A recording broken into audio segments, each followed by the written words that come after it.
enduring grow strong.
All right.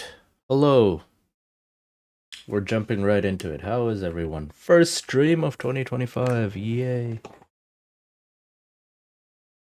Aye. And I'm streaming on a Monday. Not my usual starting time and such. I'm still trying to find a schedule. Still trying to see what can work. But for now, I'm just seeing if Monday is a thing. So yeah. We have a bunch of stuff in Nero truck. So I managed to finish the Christmas missions. We did most of them last time I streamed. And then I just went ahead and finished them, and then there's now the Greece missions. For which we have little less than a month left. But you know, it's 15 individual cities, so I have to be lucky with the contracts given and such. So let's have a check. Also, I bought a new truck. So let's drive.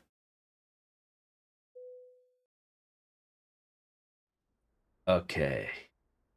It's a fancy new truck, which does not have any mirrors on the outside. Check this out. it has these screens. This is fascinating. I can use these to look out so I don't have a huge mirror blocking my view forward. I may have to adjust my chair though.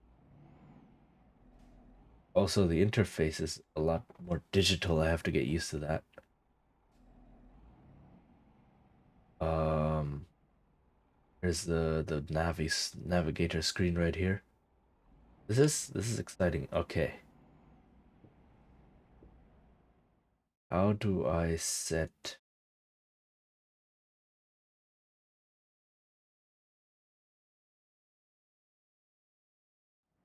Brook?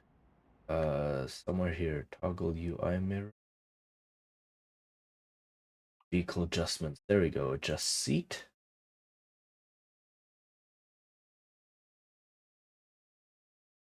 Oh, what did I just press? This is field of view. Make, yeah, this is slightly better.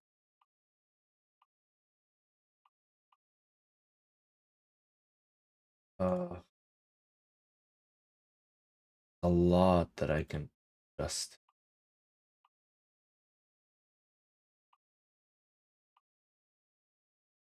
There, that's better. Um,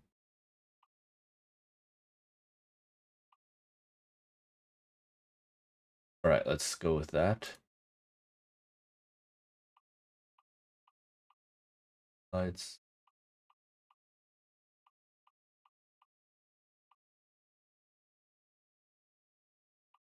Vibe mirror. All right. Just mirror. Very important with this. Front.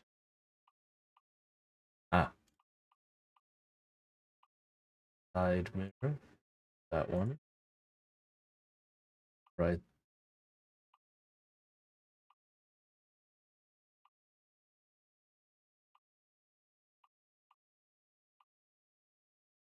Okay, and very important to before you set out. Okay. Wait, there are more. There's the left convex mirror, which I cannot see. This in the way.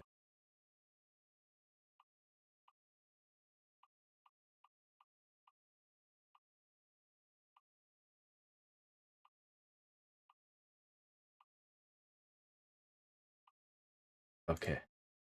There we go. All right. I need to get a contract that leads to Greece.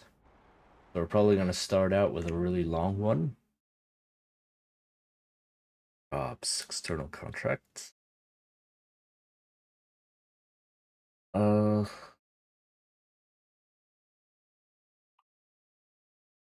there we go. This one leads to Greece.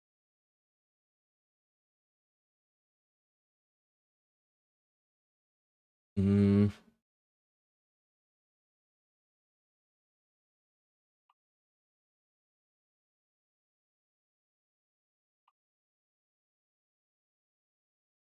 That seems to be the only one. Okay, let's take.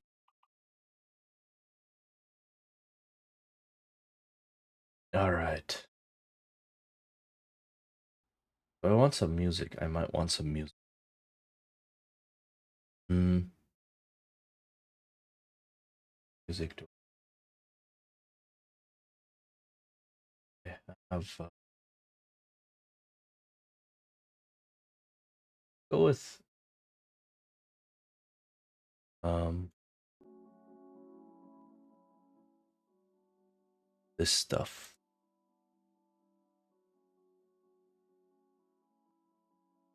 All right.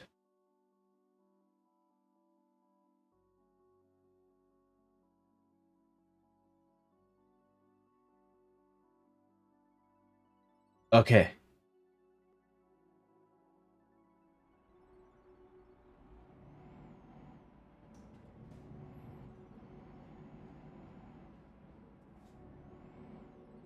So So where do I need to go?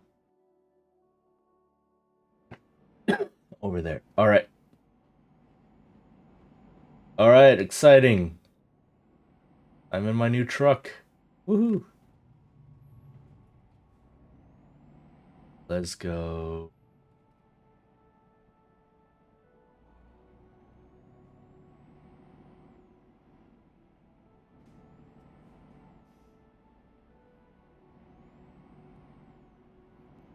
All right, I still have to find where all the that I'm going too fast. Okay. I still have to figure out this display down here. It's a little bit it's digital. It's not what I'm used to, especially not with my old truck, which was analog. Um but yeah. Good thing is I can do this, and I don't have mirrors blocking the traffic light. So good. Oh, and there's a warning thing. Hello.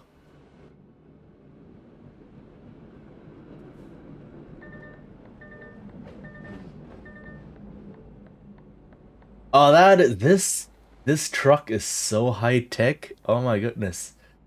I turned on my left blinker and it warned me that there's something on my left. Wow. This is nice.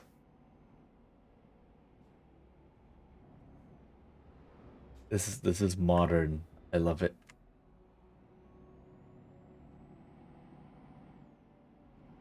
All right, let's go grab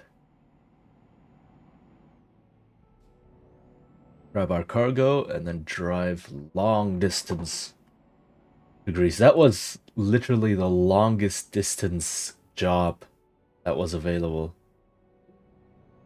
Because Germany to Greece is quite a distance. You have to go through a lot of Europe to get there.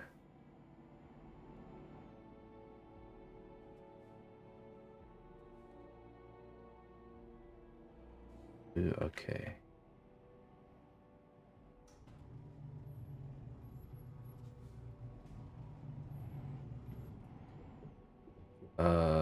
That one, how do I grab it?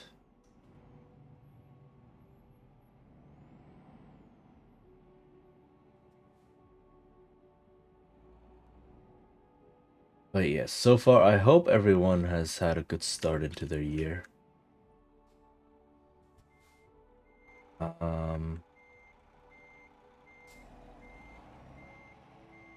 Hi Capsize. How are you doing? Nice to see you here. And yeah, you too. I hope you had a good start to the year.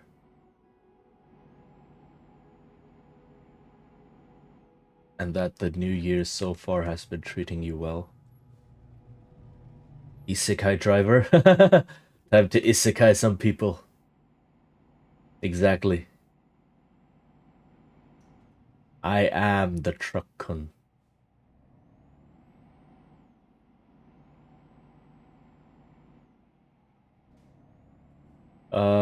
No, but sadly you cannot run over people. What am I saying? Sadly, you cannot run over people. What is this? No, you cannot run over people. In fact, the funny thing is, sometimes there will be people on the road, like not other cars, actual people, like pedestrians. Um, like when you're driving around, there are no pedestrians walking on the road, but every now and then, you will see people standing, say, on the side of the road, especially when there's like an accident on a highway or something. You will have people standing around, rescue people or like police or something. And those people are objects. Like they are they are like a building, a small building. I've run into one or two of them before at high speed, and they do not budge, and instead they damage your truck. It's like running into a concrete pillar. This kind of game is a good training sim for how to drive. Yeah, fun fact, I actually used this to practice driving for my test. Um, but yeah, the traffic here is much more forgiving than than in places like Asia. Like here in Taiwan, I will not drive. The traffic here is so messy. Okay, hold on. I'm still getting used to this interface. It is unbelievable how messy the traffic here is and what you have to pay attention to and like the scooters, Asian truck sim win. Oh god. If they don't put like 10 million scooters that just zip around and then you're standing on a right lane blinking to the right, preparing to turn right, and you will have scooters zip past you on your right as you are starting to turn. And you just go, dude, do you not like understand turning cars? Do you not understand that traffic is dynamic? Do you not understand like staying alive? What are you trying to do here? Whoa, I have a 13th gear? 14, 15, 16. I have 16 gears, right. So the gears are completely different now. I need to remember that. My old truck only had 12. Um, yeah. Yeah, like seriously, the motor, the like cars are reckless, definitely, but it's the motorbikes, not even like real motorbikes. It's like the small Vespas kind of types that you see here. What do you call those scooters? The scooters. Those people are like, I do not want to live anymore. Suicide by truck or suicide by car. They will do that. Like not because they don't want to live anymore, but they drive like they don't want to. Like seriously, the amount of times you're turning right, you're blinking right, you're turning right on a right turn lane, and then on your right side, a scooter just decides to zip by because, oh, I spotted a gap. And when there's a gap, that means that gap will stay there forever and I will fit through, right? Cars that blink don't mean they turn. It doesn't mean they will turn and close the gap. No, no, no, no. I'm a scooter. I can fit through. This gap was made for me. This is my gap. And then and that's what they'll do. So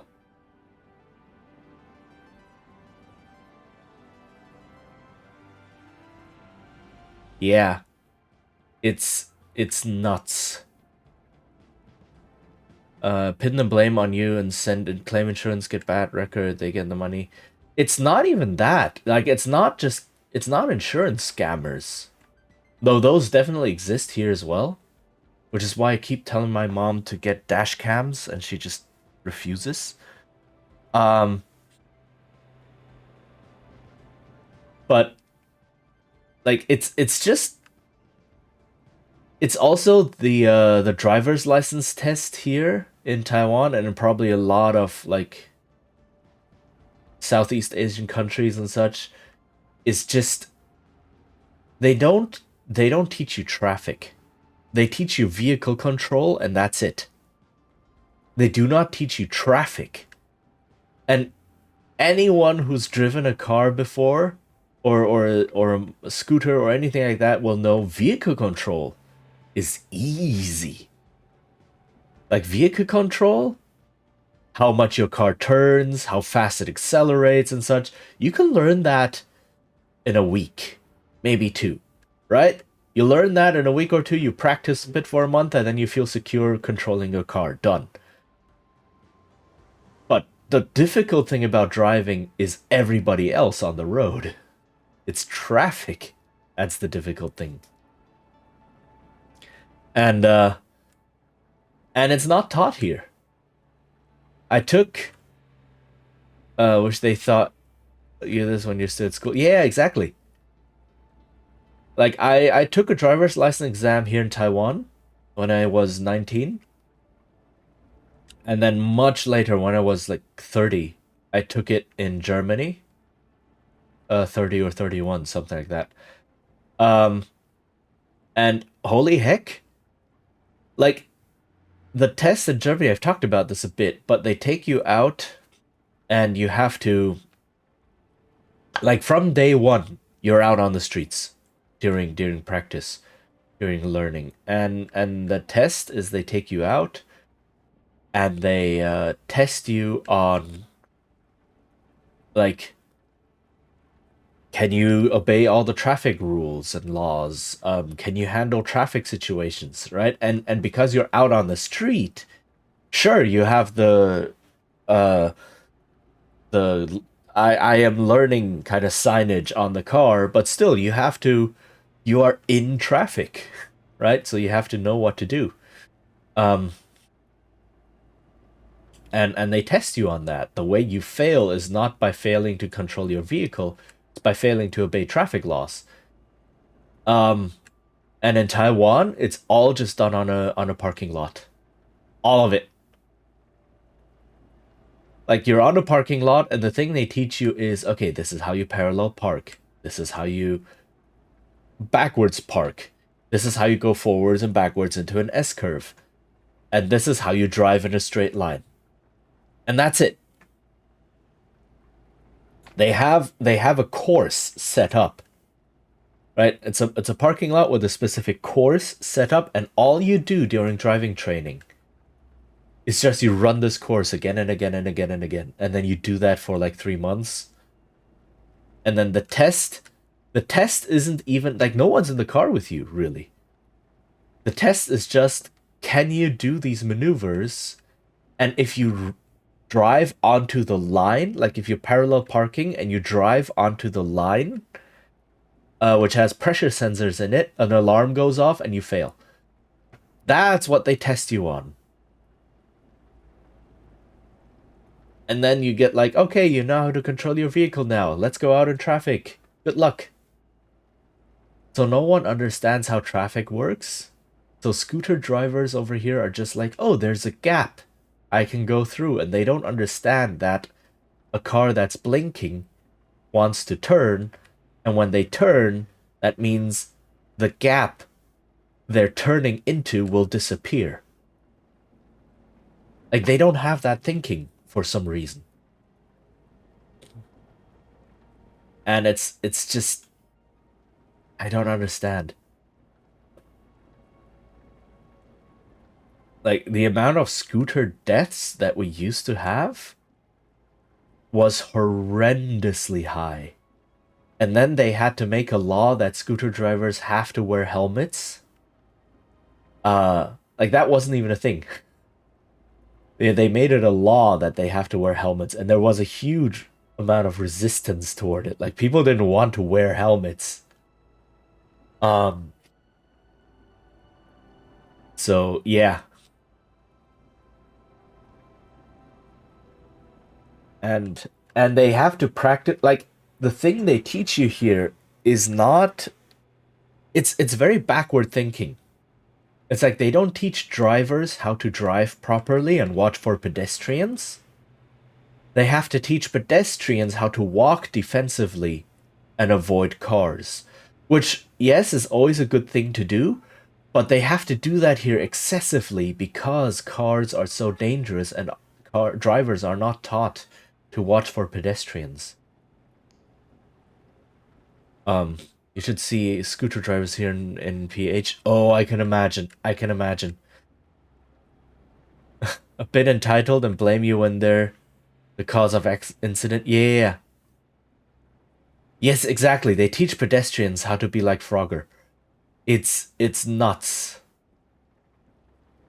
Right? It's not like, oh, we will teach you we will teach drivers to watch for pedestrians, and then pedestrians can feel a bit safer. No, it's drivers will just drive, and you have to jump out of the way. Um, and and there, it's no wonder that we had, like, back when I was a teenager here in Taiwan, the amount of kids, especially, that were hit by cars regularly was astoundingly high. Like, we had so many traffic accidents involving kids. Um, because, yeah, sure, you need to teach kids to be careful around cars, but they're kids, right? They don't pay attention to that thing. And drivers don't pay attention to kids because they're never taught to. And so you get just horrific traffic incident numbers. And then the government was like, okay, we have to build infrastructure. We have to build intersection tunnels and intersection pedestrian bridges and change the way our traffic lights work in order to manage these traffic incidents. But no one thought about teaching drivers how to drive. I don't know how the traffic exam is now. Like I said, I took it when I was. Hello?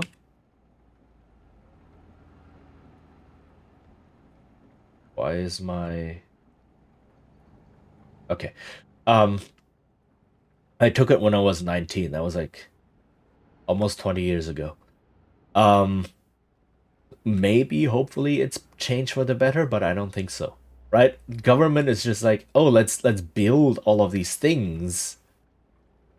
Maybe do school programs to teach kids how to behave in traffic, but no one thinks about teaching drivers how to behave in traffic. Right? That's just people don't think about that because no one else thought about that. Like, it's like this generational problem. Previous generations were not taught as drivers to think about traffic. So when they are starting to change the situation, they don't have the idea of teaching drivers how to behave in traffic because they never learned it.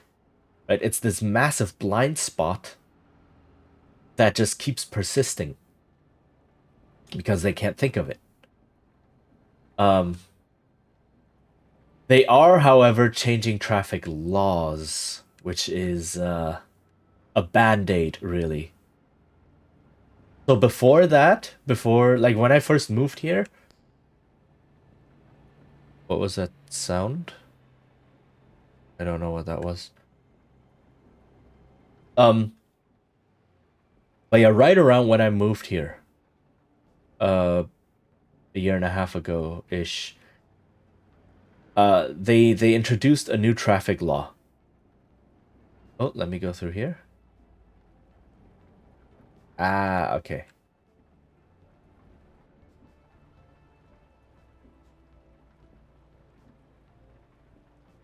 Where can I see how much gas do I have? Okay.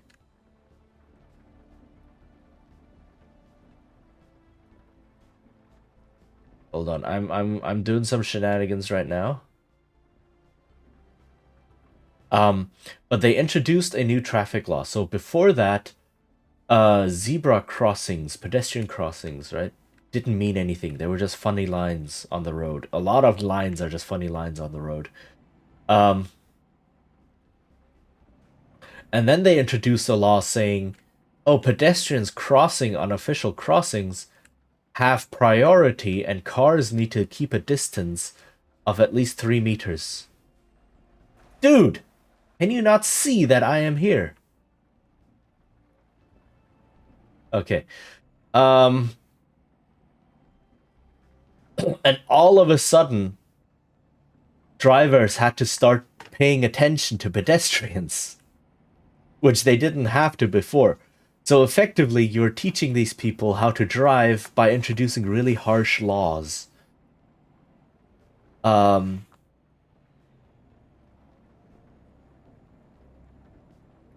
and it works,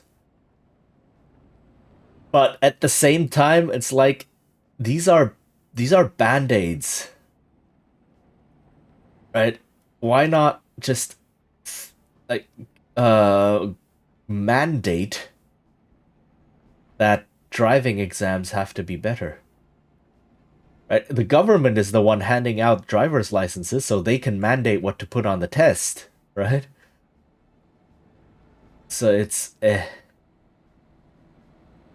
For gore the country, there's a place. Put bricks on both ends of zebra lanes across. People wheel the bricks on.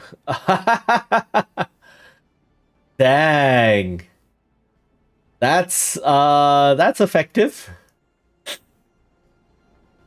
Yeah, it's like you just pick up a brick and then you start crossing. Woe be to any car that ignores the zebra crossing. Yeah, definitely. Best deterrent? Yeah, I can imagine.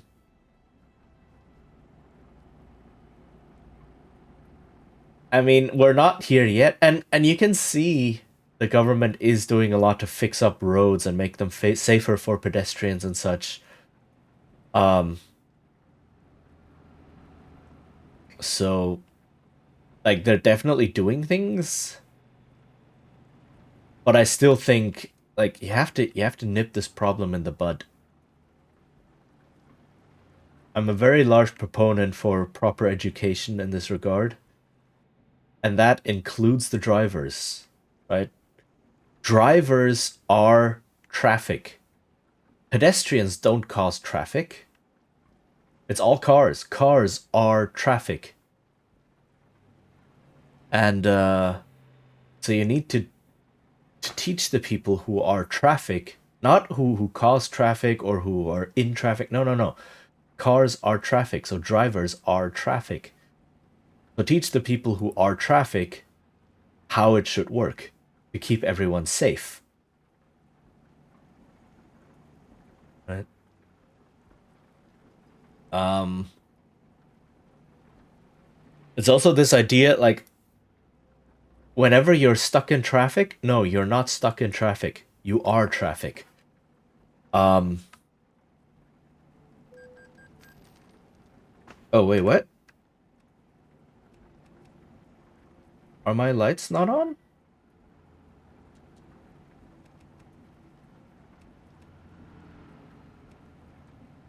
Yeah, they are.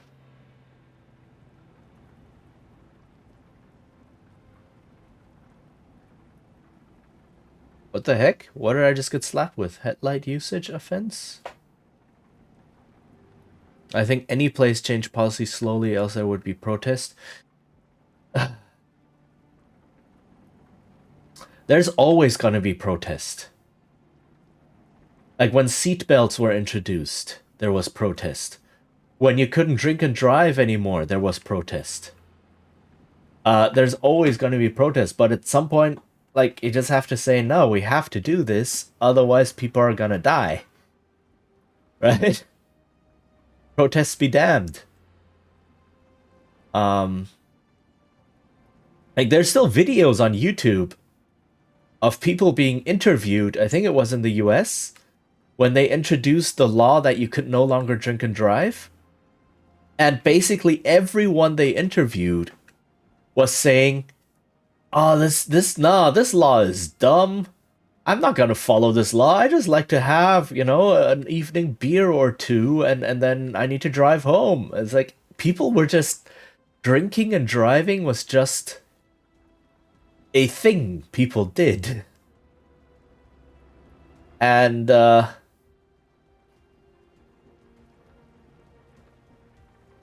whole point of no, it needs it's here to keep you safe just doesn't register. Protest until it affected them. Yeah, that as well.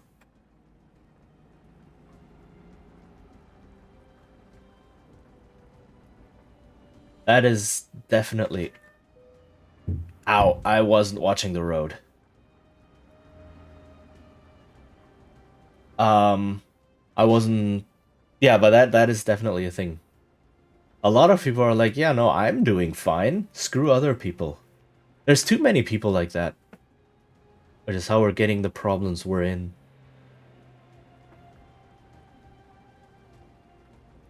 Eyes on the road. Yeah, my mom came into the room. So I had to deal with that. Okay. My lights are on. Right? If you look on my dashboard, there's the two little green on the left side next to the speedometer. I think there's the two little lights that say my lights are on, so I should be fine. Where's the damage? 7% damage to my truck. As long as the cargo doesn't get damaged, I'm fine. Like, cargo damage is much less of a thing now. Like, they recently updated the game. Not recently. But they updated the game a while ago. So before that, you only had two parts. You had your truck, overall just your truck, and then you had your cargo. And then they changed the game quite a bit so that your truck now has individual portions. It has like the wheels, the chassis, the motor, the what do you call it? The gearbox and other. I forgot what the last part was. The body of the truck, maybe, and each one of those components can take individual damage or be replaced individually. Okay, hold on. I need to close the door real quick.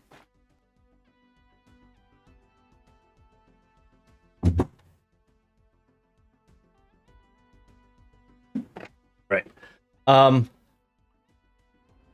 And they added trailers.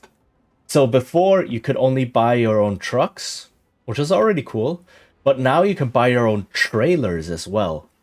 And when you buy a trailer, you can okay. Holy heck. This dude's going 65? Are you kidding me?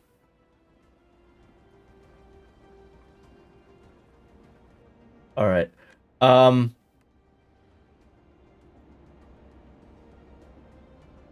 What was I talking about? Trailers, right. So before that, if you own your own truck, you can like just get loads, right? You can because before that, you can take quick jobs which provide you with a truck, so you just drive all sorts of different trucks that aren't yours. But then when you buy a truck, you can actually deliver freight. And then they changed it where they now have an additional market, which is, oh, you can either deliver cargo. I don't know what they call it. Let me check what they call it.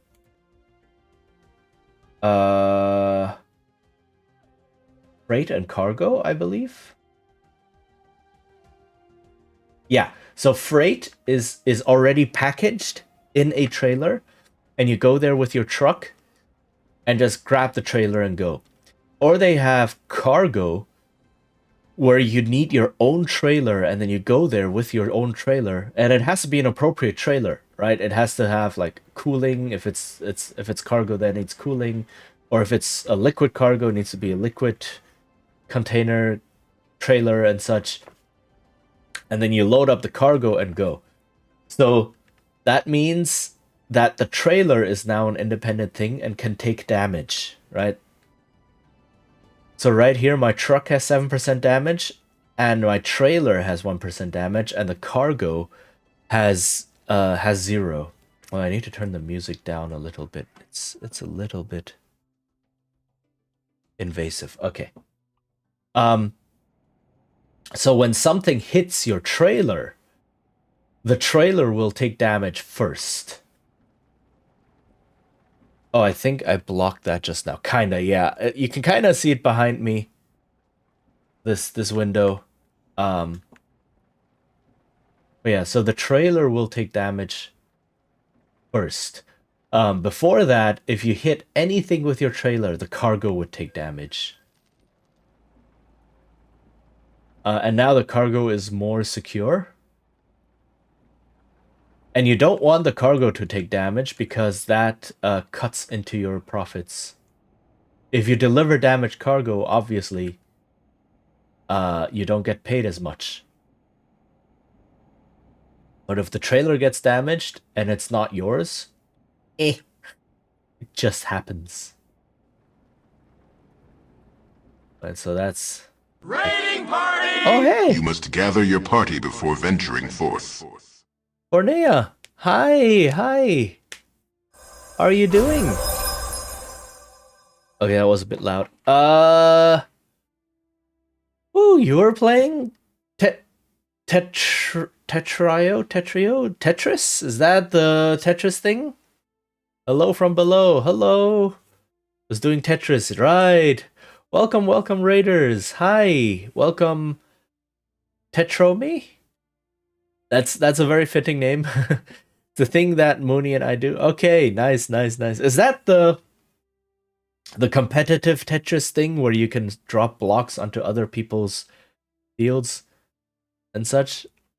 I think that's how most people play Tetris nowadays. But welcome. The thing. Welcome. Yeah, welcome, welcome. Hi. For those who don't know me yet, my name is Chichin. I'm a Bard VTuber.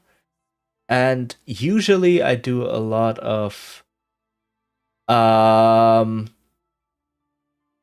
role-playing game related stuff, tabletop role-playing game related things. But today I'm just chilling with some trucks.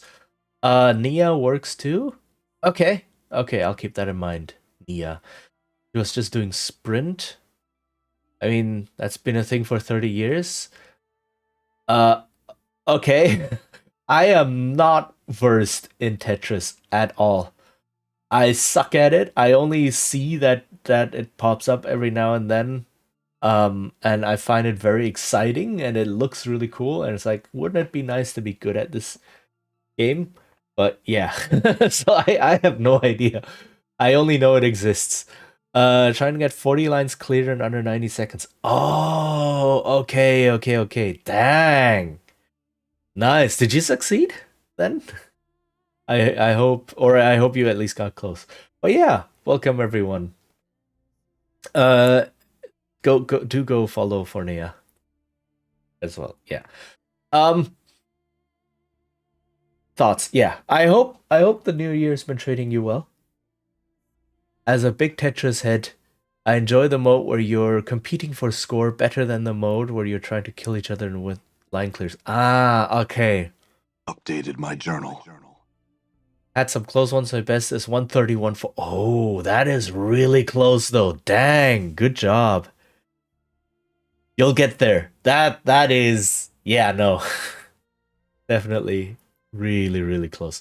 Can't speak for everyone. Yeah, I mean that's a good thing though, right? Having a lot of variety. I like killing people. Mooney isn't around. Fair. But yeah. So from one form of time limit, I guess, to another form of time limit. And yeah, thank you for the follow. Hello indeed. Follows are anonymous. But if you do wish to announce that you followed, I have a redeem for that. Or you can just chat and say hello. But yeah, welcome, welcome. Oh, my driver's getting tired. I need to find a rest stop.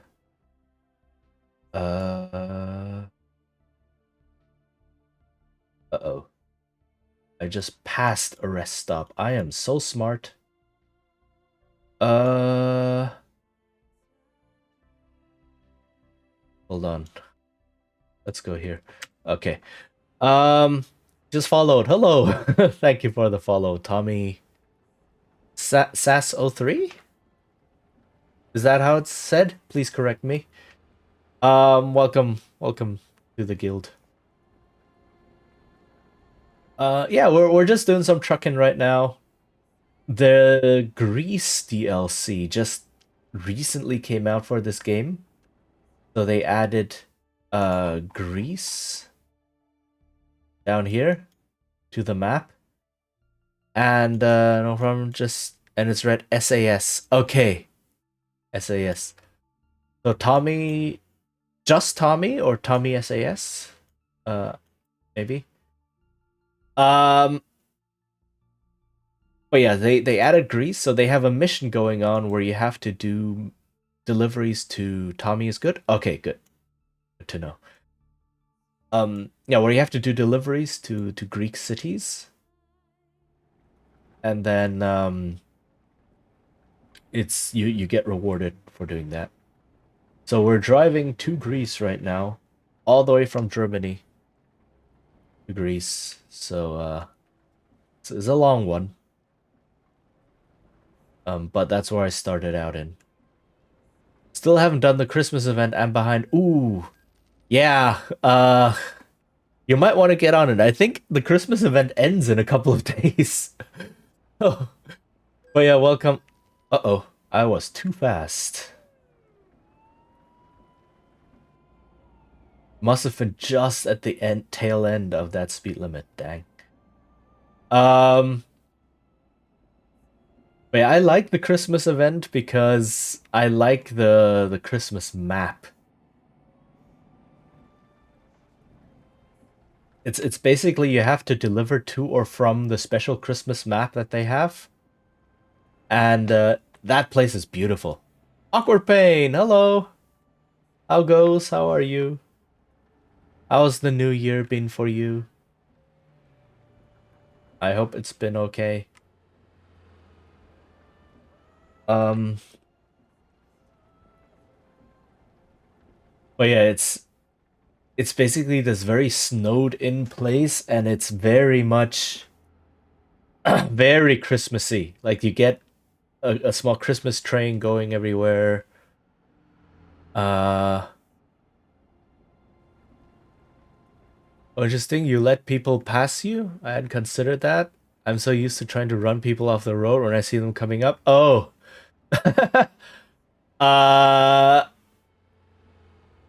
I mean, I huh. I hadn't actually considered that one. Yeah, I know. So I sometimes I do when I don't want to slow down. Wait, do I go up here? No, I keep going a bit. Going alright, pretty tired? Yeah. But then I hope you will get some rest soon. Um,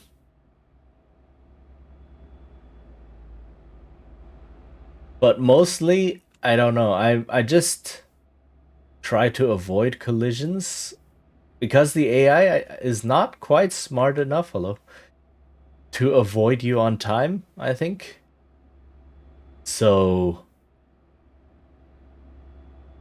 yeah. I don't really pay too much attention to that, honestly.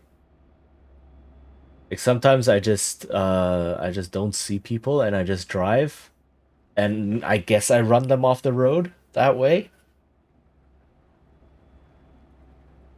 I don't know how easy it is to actually force them to leave.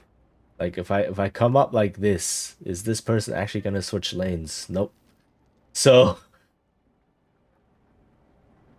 that was an experiment. But yeah, welcome, Brett Schilleriana. Is that how you say it? Yeah, welcome. Just doing some writing, designing for a comic, then I can sleep. Ooh, nice, nice, nice. I hope that one's going well. It's the Dragon Ball Z one, right? Experiment in the game, no IRL. Yes, yes, yes. That's why we have simulator games, right? To test these kind of things.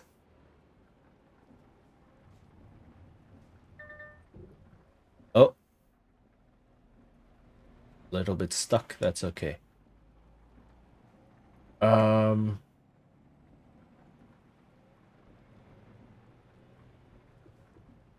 where is the place I marked? Is it further up?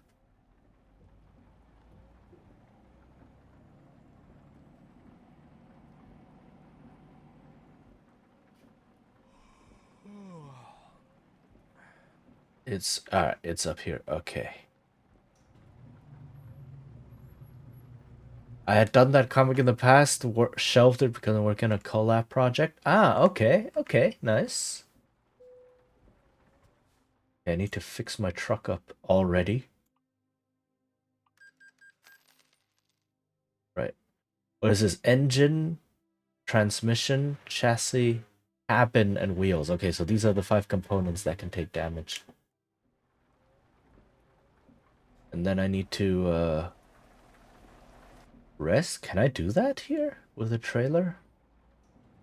Will it allow me? It will. Okay.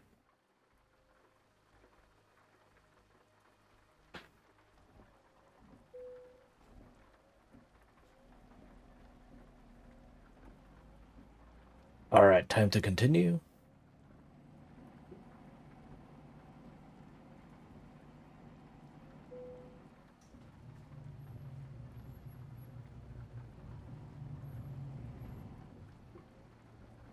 Also, the nice thing about the Christmas missions is you have to teleport to and from the Christmas land. And every time you teleport, it refills your tank and it resets your sleep or your fatigue, essentially. So you basically save a huge amount of money on fuel and a huge amount of time on not having to sleep, which is really cool. That's like Santa gifting you diesel or something and caffeine pills. I don't know. It also repairs the truck. Don't ask me how I found that. Fair. Um, I hadn't considered that one, but yeah, okay. I think yeah, it also yeah. Now that I think about it, it also repairs the truck, so you save even more money. That's good. But yeah, I love the winter map. Um, it's so atmospheric. I might be able to visit it actually in a bit.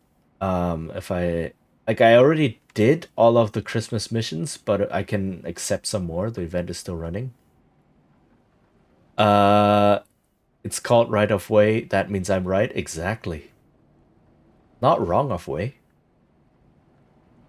Hi Blair. How are you doing? Hold on. I need to, I need to set up some more automatic things. But for now, uh, let's do this one. That's one of my New Year's, I guess, resolutions. Um, like, uh, upgrade my stream more. Where's everyone going? Like, when all the trucks are going that way, it makes me nervous.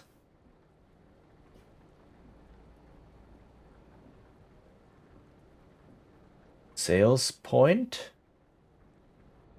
But I guess this isn't implemented yet.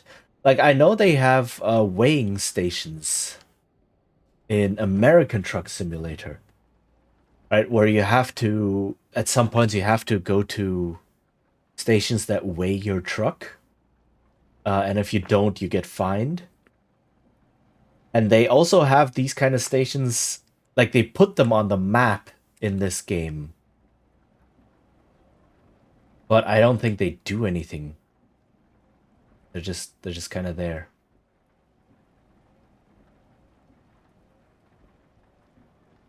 So okay, one problem with the digital with this digital dashboard. I have no idea how much fuel I have.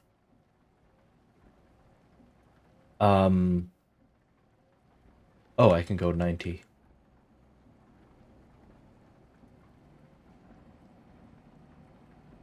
It's like it shows me a number, but I don't know what the maximum is. And I don't like there's one number that's constantly, I don't know if you can see it. Like on the top right of my dashboard, there's multiple indicators for fuel. And one of them is constantly jumping around. There's like 78 something, 79 something, 80 something, 84 something. Like I have no idea what that one is. And then there's another one next to it that says 38.6, 38.7, and that one's going up.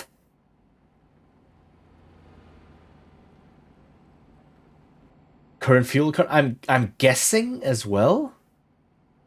Like, does that mean I can drive 75 kilometers at this speed in this conditions with the current fuel I have? Maybe. But the number's shifting around so much. It's basically like, I don't know, it's not really useful. And then if I'm going uphill like this, suddenly I can drive 95? What? I don't know. I'll have to check. Or driving fuels your vehicle. I want one of those. Yeah, like the other number going up. That one is like if it were going down, I'd be like, okay, yeah, sure. That's how much fuel I have left in liters or something. Okay.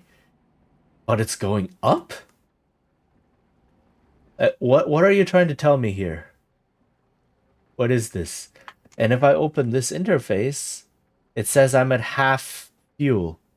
You can just kind of see it past my mouth. If I lean a little bit, right, you can just see that indicator on the top bar of this thing. That says I'm at half fuel. Yeah, the yellow bar, exactly.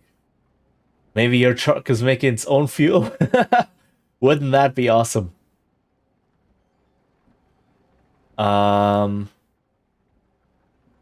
Mage, the essential rules. You're just believing that you have a self-perpetuating fuel engine. This is an orc truck. This is an orc truck now, and we do. Oh, I have to slow down. Solar electric power truck at night in the rain. that still gains power somehow. Zagreb. Oh, I have to go this way, right? Oh, okay. This is some sort of. Oh, wait. Is this a border crossing? Are we going into Serbia? Is that what's happening? Zagreb is Serbia, right? No, we're going into Croatia. But Croatia's in the EU. Ah. Okay. Never mind. There shouldn't be a border check along Croatia.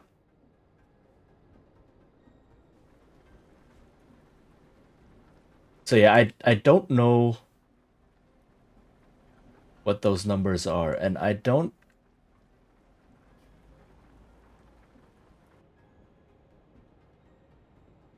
Oh, okay. So I have that one symbol that's being explained. Right. By Orc Truck, are you talking about Warhammer lore? Yes. You just believe it works this way, and it will work this way. Okay, I'm not sure what is happening here. If this is some fancy border control, or if this is some sort of toll booth kind of deal. Or if it's like an old border control that is now closed down, effectively. Those still exist, right? Just because border controls are no longer a thing doesn't mean you have to immediately tear down all of the control stations, right? That costs money. It's just highway. You just open them up and then done, right? Did I just run into something?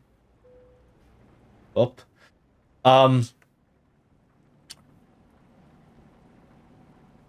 I think Germany has those customized power lines that could be tapped by truck to charge while moving. Some sections. It is an infrastructure experiment that they're running. Endure. In Oh, enduring, there's an grow ad break. strong. Okay. Hold on, I need to I need to go grab socks. It is cold and I'm not wearing socks, so I need to be right back. I'll use this ad break to be right back. Get up, have a stretch, have a drink, and yeah, I shall be right back. I need some socks. Hold on.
Okay, I have socks. Make a big difference. Dang. Ad is still going for a little bit, so I won't continue driving until it's over. But you can admire my new truck. For in the meantime, if you can see. It's a nice truck. Thank you. It's new. It's all new. I bought it the last time I played. All modern. Oh my goodness. You must gather your party before venturing forth. Yvonne B. Hello. Welcome. Hi. Nice truck indeed. Thank you. What are you doing? Welcome, Raiders. Stars and in stars and time. I have never heard of that. What is that? That sounds like some sort of story. Either some sort of story game or a very retro space game. Those are the two things that come to mind with a name like that. But hello, welcome, Raiders. How are you all doing? My name is Chijin. I'm a bard VTuber. And usually I do a lot of role-playing game stuff, TTRPG stuff, but today I just wanted to chill. Socks are secured? They are indeed. Hi. Yes. welcome. So you just managed to hit the end of the ad. Like I was just waiting for it to pass. And I guess like the second after the ad ended, you managed to hit the stream. So good timing. How is everyone? All right, now that the ad is over. Hold on, let me make sure I didn't miss anything in chat during all of that.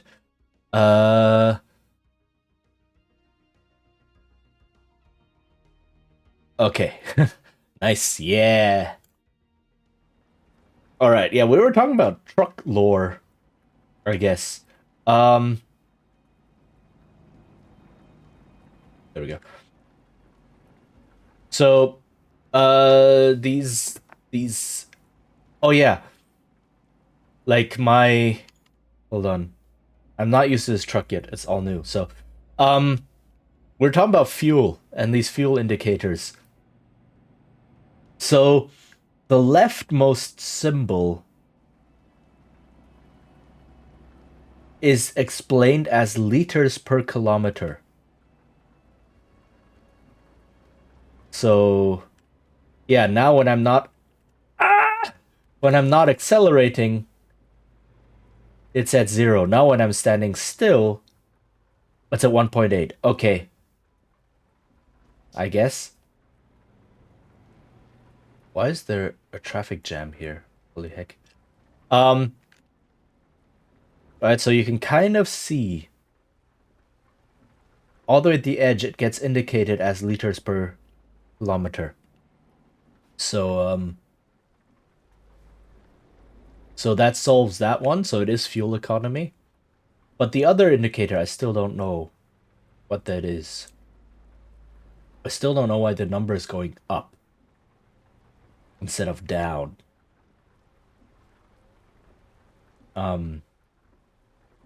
So I don't know how much fuel I have. But yeah, we were also saying Germany having these electrified sections of the highway. Kind of. Kind of. It was an idea by the government to build those, but it's a very big catch-22. Um Wow, it's a lot of. Okay, there we go. Because essentially trucks don't have the what do you call them?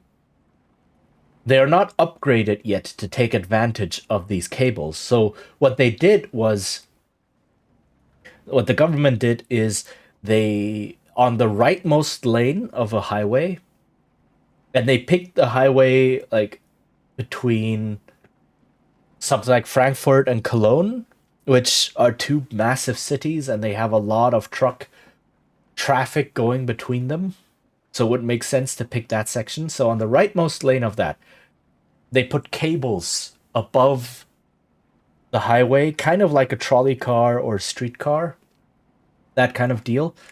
So trucks could attach to those cables and charge their batteries essentially. Except not a lot of trucks have that yet, right? Because not a lot of those cables exist. But because not a lot of trucks have that, it's a very tough sell to justify spending millions of euros on upgrading highways like that. So it's like, where do you start? Welcome back. Right? If you only do one section of highway, you only upgrade one section of highway like that, no one's gonna bother upgrading trucks. It's just not worth it. It just costs too much money. But if no one's upgrading their trucks, it's not worth upgrading highway. So it's eh. So it does exist. I've seen it. I've also seen how they closed down the highway to build it, which was frustrating. But it's not getting anywhere. And also, Germany, any type of building structure, any type of building project takes ages. It takes so long. Is my road. Okay, like when I went, what was it? You need a government program to get X amount done and incentivize companies to upgrade. Yes. But this is Germany we're talking about. They're slow. They're really slow. Like what was it? Um I when I I last landed in Germany near my hometown in April? April-ish. April or May, somewhere around there. Doesn't matter. Right? So April or May of 2023. Um so yeah. And so mid-year 2023, got out of the airport, and then there is a bus that connects from the airport close to where I need to go, right? It goes to my city. And then from there I can just, use local transport and such. Um oh. Did I mess up? No, I didn't. Okay. And I saw signs on the bus stop saying, yeah, this bus stop is not being serviced right now by this bus line because the route had to be changed because there's a bridge that's being fixed. Like, okay. So a bridge that's on the route is being fixed, so they had to change the entire route, so they changed the routing around the airport as well. Okay. Fair. Yeah, this project of fixing the bridge is expected to finish sometime in like December 2026. So remember, I saw that sign in the middle of 2023. And they said, yeah, this project of fixing the bridge, that'll take us 3 years. So until then, everyone is being inconvenienced. So good job. It's just these construction projects in Germany, they take ages. Like not on a scale of months or anything, on a scale of years. It's like if they start opening up the street in front of your house because they have to fix pipes or do whatever, good luck. That street will be closed down for a couple of years. So, yeah. We have a train system being upgraded in our city here, and yeah, it was set out a decade before it is done and keeps getting extended. Oof. It's like the process of just the planning process of things. Like I took one of the most illuminating lectures I ever took in university was one on demographics. And the professor, he was really passionate about the subject. Like the classroom, they gave him such a tiny classroom. The classroom was so full, people had to sit in the hallway at the door to listen to him. That's how full it was. There was no more space at any of the desks. There was no more standing space against the walls. There was no more sitting space in between the desks and in front and such. People had to sit outside on the floor in the hallway by the door and keep the door open to listen to him. But it was well worth it because holy heck, that class was fascinating. So the professor did a lot of advisory work for the government. So he could talk a lot about how things actually work. And he said things like just the planning stages of a big project, like extending a highway, planning and getting all the permissions and from the local governments and blah and everything, takes 10 years in Germany. 10 years. And more than once it has happened where the government said, you know what? This town here is pretty big. They need their own highway access. So we need to extend the highway and then have a ramp and everything to go there, and then they can have easy access to the highway. By the time they're done with all the planning and can start construction of the highway, the town is already half dead As in, like, half the people have left. It's now a tiny village. They don't need the highway access anymore. Like, that's how slow things are. Just German planning and such is so far behind. They just miss all of the actual changes that happen. So they build a lot of things that are just not needed anymore.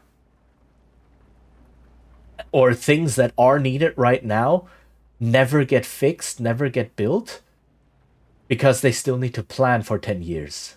Right? It's nuts. It's absolutely nuts. And then you get corruption in there as well. Is the reason why Germany is so far behind on digitalization. I'm just gonna rant about how bad Germany is now. There's a lot of reasons why I left that country after living there for like 16 years. So the German internet sucks. It absolutely sucks. And one of the big reasons why it sucks is because of essentially corruption. So a long time ago, when fiberglass cables, glass fiber optics, that thing, you know, the really nice cables that are really fast at transmitting data, the thing that like South Korea put into their entire country so they have the fastest internet in the world, that thing, yeah. When that became a thing, the German government was like, hey, maybe we should put that into our grounds so that in like 10 years, when people really start adopting internet and have computers everywhere, they can enjoy fast internet. That would be pretty cool. And then some companies said, nah, nah, nah, nah, nah, nah, nah. Let's upgrade the copper wires instead. Let's harden and upgrade the copper wires that are already in the ground. By the way, we are a copper company. We are a metal company, and we are suggesting you do this. And then the government said, you know what? That sounds like a brilliant idea. And so instead of digging up all the copper cables, or not, you don't even have to dig them up. You can just leave them down there, right? But instead of opening up the ground and putting in fiber optics, they just dug everything out and hardened the copper cables.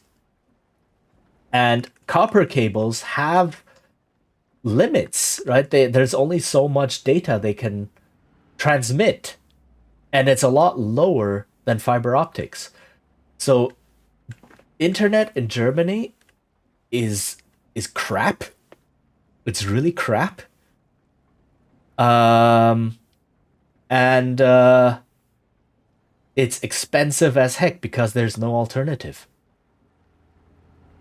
Right? So now private companies are putting down fiber optic cables into the ground. And now they can say, look, we run our own fiber optic cables. If you want really fast internet, you will pay us a lot of money every month to use our fast cables. So it's a huge mess. Korea could be more of the influence of Samsung family, other rich people. I mean, yeah, that's definitely also the case, right? Samsung being a big digital, having a lot of fingers in digital pies. That sounded very wrong, but you know what I mean. Probably wants people to have fast internet so that people will, you know, buy their computers and buy their phones and use their services and such. Yeah, I can see that. But that worked out, right? In Germany, on the other hand, you have people going, yeah, no, let's just keep using copper. So that's a big mess. The internet in Germany is bad. It's slow. It's expensive. It's spotty. So it's, and there's basically three companies. Three companies that offer internet service. So you don't have much of a choice.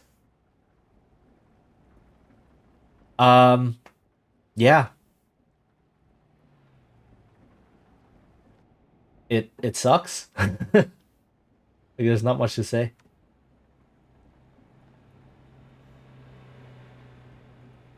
So how do we get to that?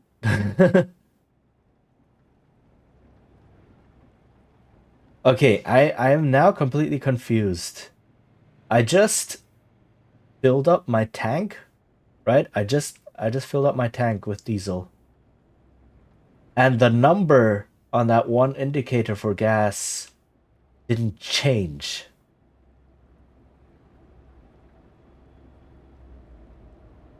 Nah, nah. I will make it. Yeah. Um, right, it's still going up. It's still at the same 40 whatever that it was before, so I have no idea what that is supposed to indicate. Now it's going down?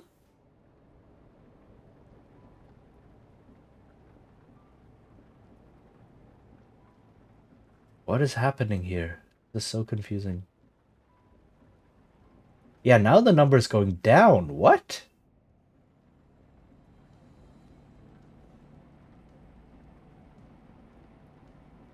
I am so lost. So I guess I just don't know how much gas I have. That's just the thing now. This is our life now. Oh, now's a passport control. What country am I entering? Am I entering Serbia? Oh yeah, I am. So fun fact, Serbia is not in the EU. That's the short of what happened here too. Also happened with cars versus trains. Oof, yeah. I didn't realize the Stellaris music was coming from your stream. I was starting to panic. Sorry. Yeah, I'm just having some background music here.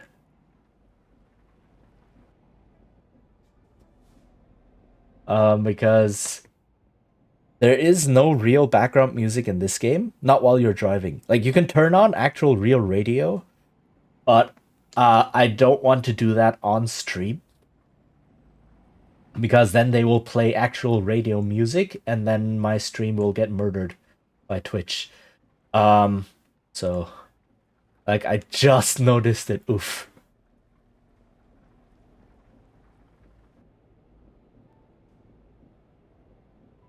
Well, mystery solved at least. Okay.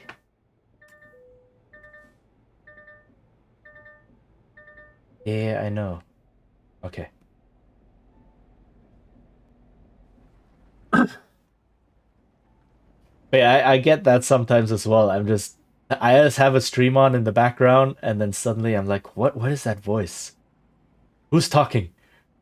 Um and then it takes me a minute to realize, oh wait, I have a stream up in the background, right?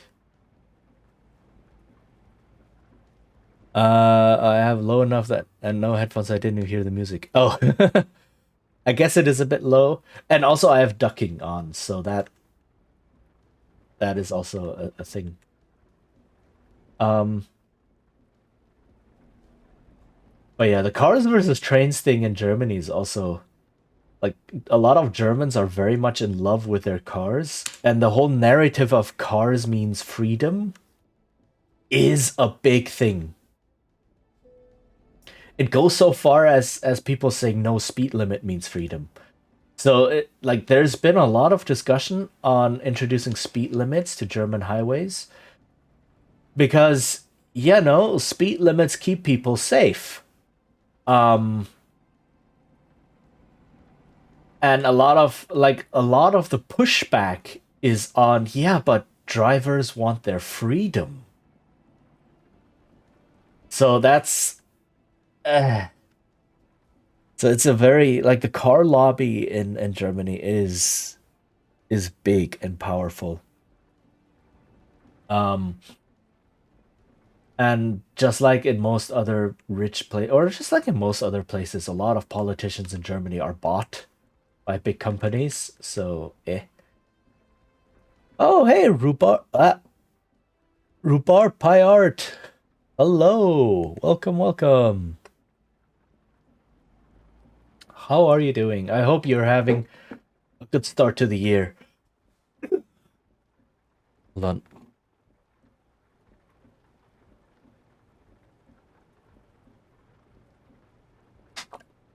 It's interesting. Japan has a lot of trains, but also big car industry.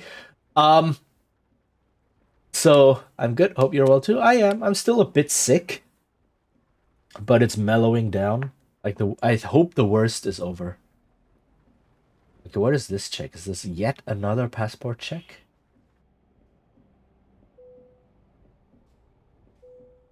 Um, so the thing with the train industry in Japan is I think it's also run by a lot of companies. Just look at like the Tokyo Metro. Tokyo Metro is 3 different metro networks.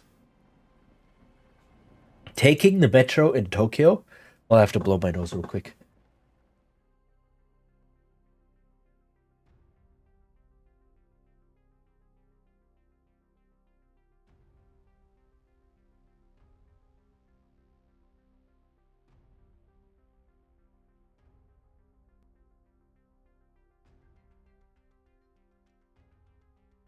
Okay,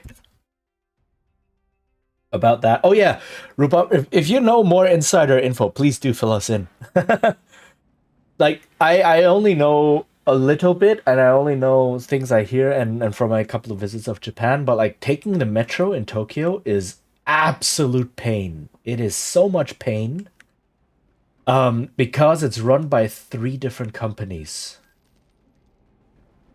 So it's 3 different networks, and depending on which line you're on, you are on the line of a different company,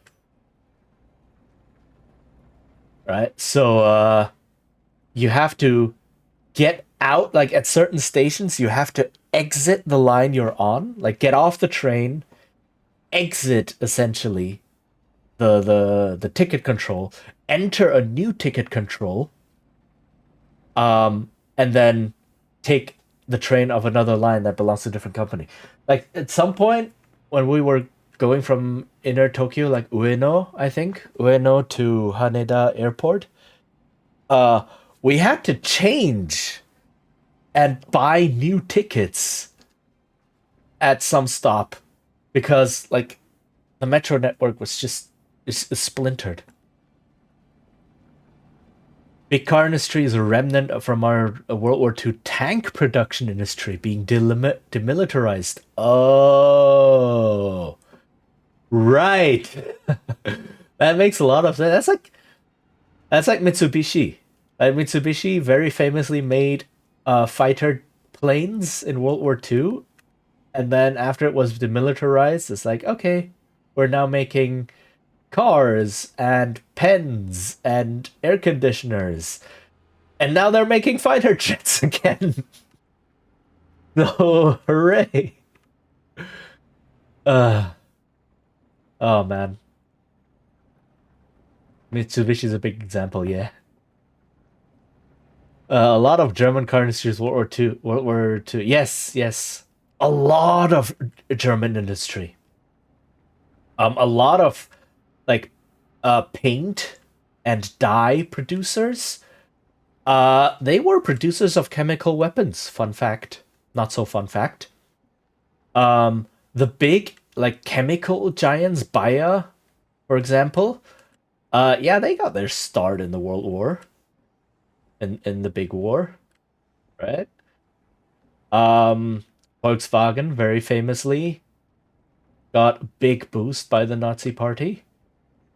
Um, so yeah, a lot of industries. I mean, it want in some way it's not the fault of the industry so much. Like if you mobilize an entire country for total war, uh, all of your industries have to be like adjusted or built to support that total war. Right? That's kind of the thing if you militarize an entire country. So it's like there's no space anymore for anything else, basically. Right? So it's not so much the fault of the industry itself. It's just yeah. You don't also just get to whitewash and ignore it. Right? You gotta own up to yeah, we got our start in the war. Baya got its start uh testing medicine and diseases in very, very dubious ways, poisoning people, and are now like, oh, we're just a chemical company, just a little guy, right? So yeah. No, no, no, no, no, you're good, you're good, it's all good. We tend to rant a lot about various things like this on stream. It's a thing. It's all good. Just a little guy. Yeah, I mean, seriously, I'm not making this up. Baya sells itself like that. I was once at a debate at my university. Like I didn't partake, I was in the audience, right? But it was basically a debate on climate change action and what the government needs to do, etc. All of that good stuff. Can I rest here? I hope so. Yes, I can. And one of the people on the debate table, at the debate table, on stage, right? So they had like a moderator from the university and like 4 guests, right? As you do on like a debate like this. Can I? Okay. And one of them was a representative from Bayer, I think, right? The big chemical company.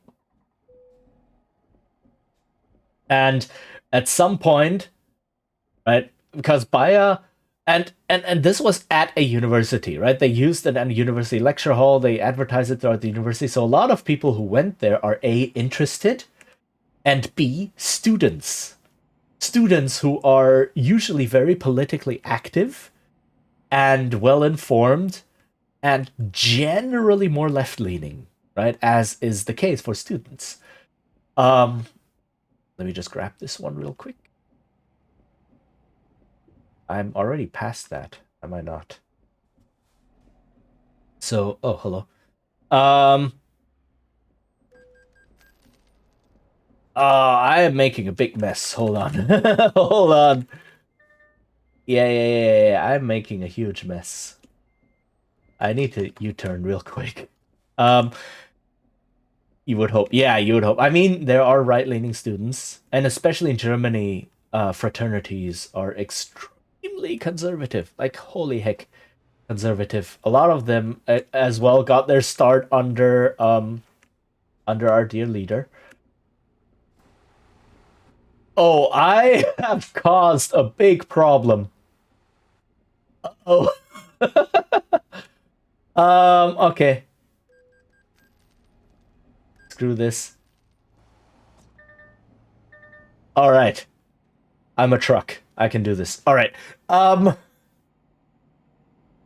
Where was I? So yeah. So when Baya so a lot of people know about the very shady history and shady practices of Baya.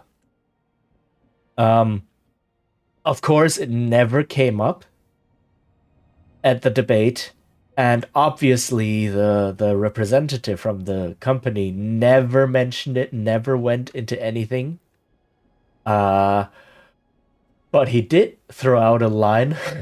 The war as I owe yes to debate. Yes, exactly. This is your truck. We just do this. At some point he threw out the line like, "We're a chemical company, right? We would love to do so much more with oil than just burn it." And everyone in the audience just heard that and was like, yeah. Of course you do. I mean, yeah, sure. you probably want to do more with oil than just burn it. You want to use it and do like chemical research and chemical production with it. But hearing something like a line like that coming out of the mouth of one of the top buyer representatives is like, yeah, no, we know what your company is. You don't get to play the good guy. You don't get to say, oh, we're all green. Look at us. We're actually for helping people. You don't. Not as Baya. So that just drew a lot of very ironic chuckles in the audience. I still remember that very clearly. So yeah. That's totally a thing.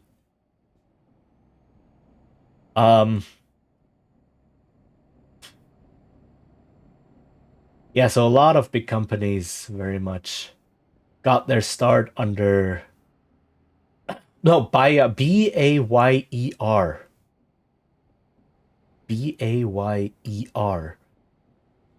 Bayer.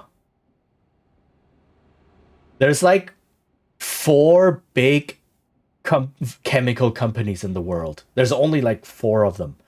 Bayer is one of them. Another one is BASF, which is also German, I think. And then there's two more big companies that do like that do chemical research and chemical production, medical production and such. Pharmacological stuff, basically. And Bayer is one of the big four.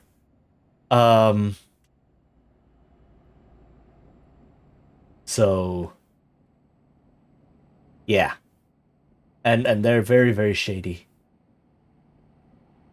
It's unclear just what exactly they did because obviously they're trying to keep a lid on it.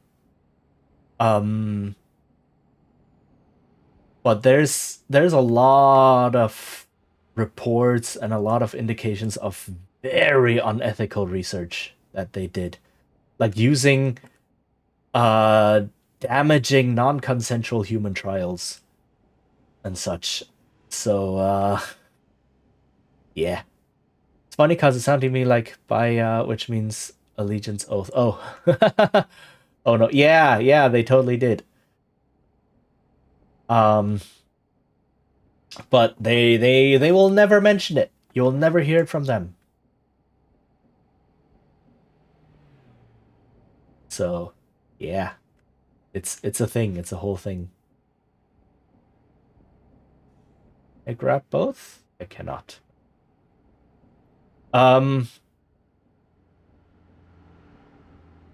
So I don't know why they had that guy on the debate panel. But he stuck out. He stuck out like a sore thumb. Like they had an environmental researcher on there, obviously. I think they had like a philosophy professor on there or something like that, and someone from the government, some politician, obviously. But like the rest was very questionable. I'm sure he did, yeah.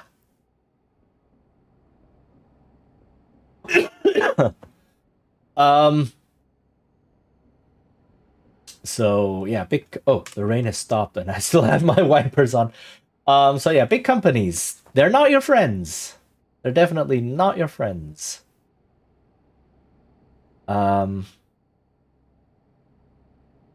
Yeah. So the thing to always keep in mind. Yes.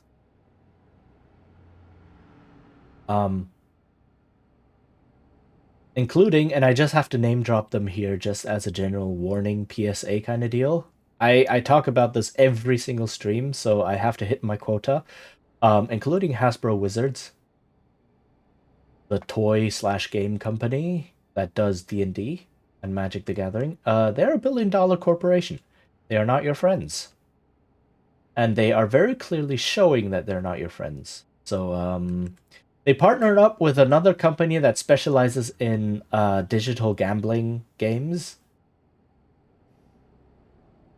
And because they want to do gambling and loot box stuff and so on in D&D. Because of course they want to. So they're not your friend. Stay away from that, please. Don't give them any more of your money. Oh, cool, not cool. Yeah. Yeah, it recent like it was a big thing.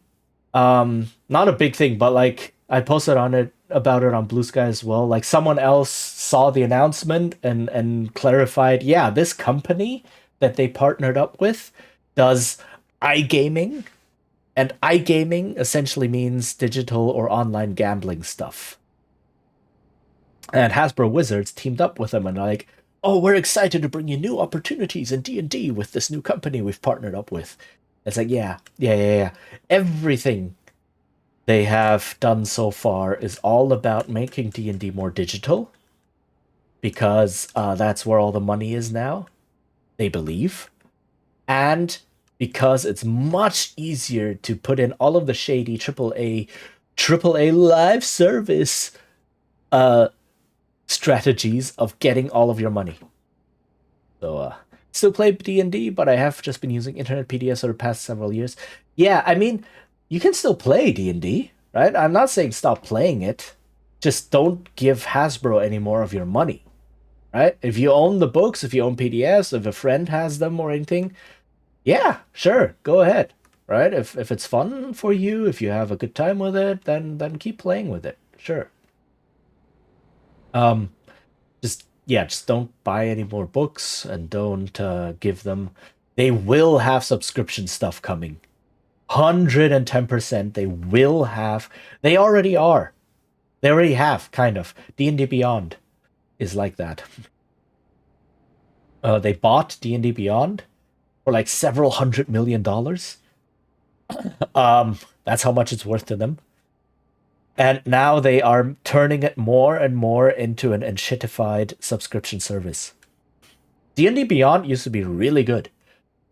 It was third party, kind of, and you could essentially buy access to the books through them.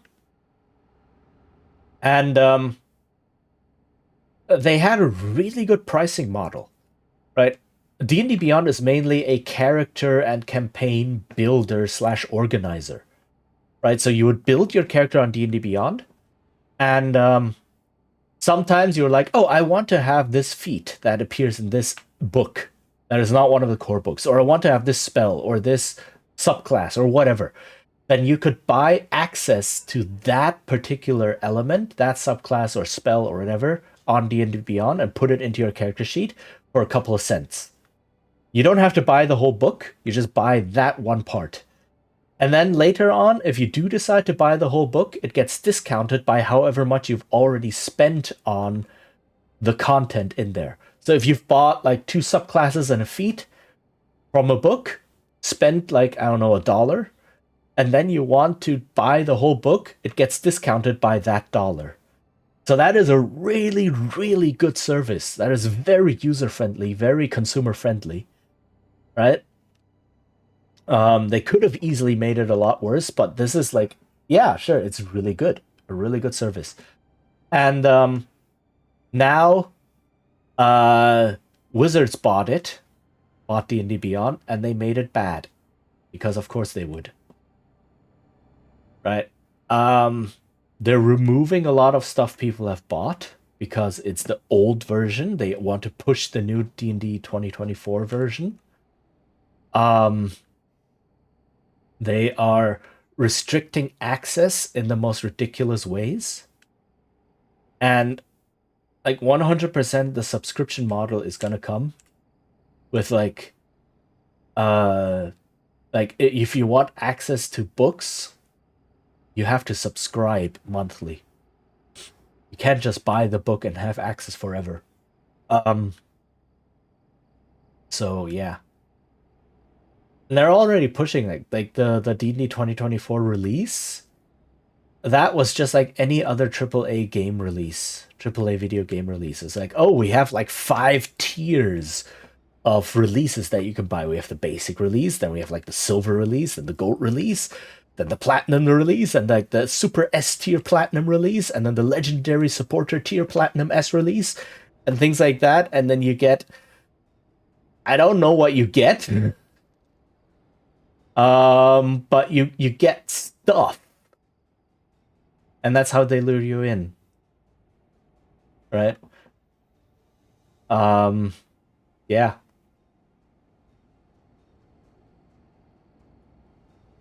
Which is, it really sucks seeing that. But on the other hand, I'm really happy because for years now, I have told people, try games other than D&D. D&D is not a good game. Try other games. A lot of people in the indie scene have been going, try other games, right? There are good games out there, especially to game masters. It's like D&D is famously bad in supporting game masters. It's like, oh my god, how do I run a game? I'm burning myself out. It's like, play something like Blades in the Dark. Session prep for Blades in the Dark takes 15 minutes, done. And then you don't have to think about it anymore, instead of taking 8 hours. And now Wizards, of all people, is telling people, play other games. Our game sucks now, we're making our game suck. Please go play other games. So thank you, Wizards, for doing that, I guess.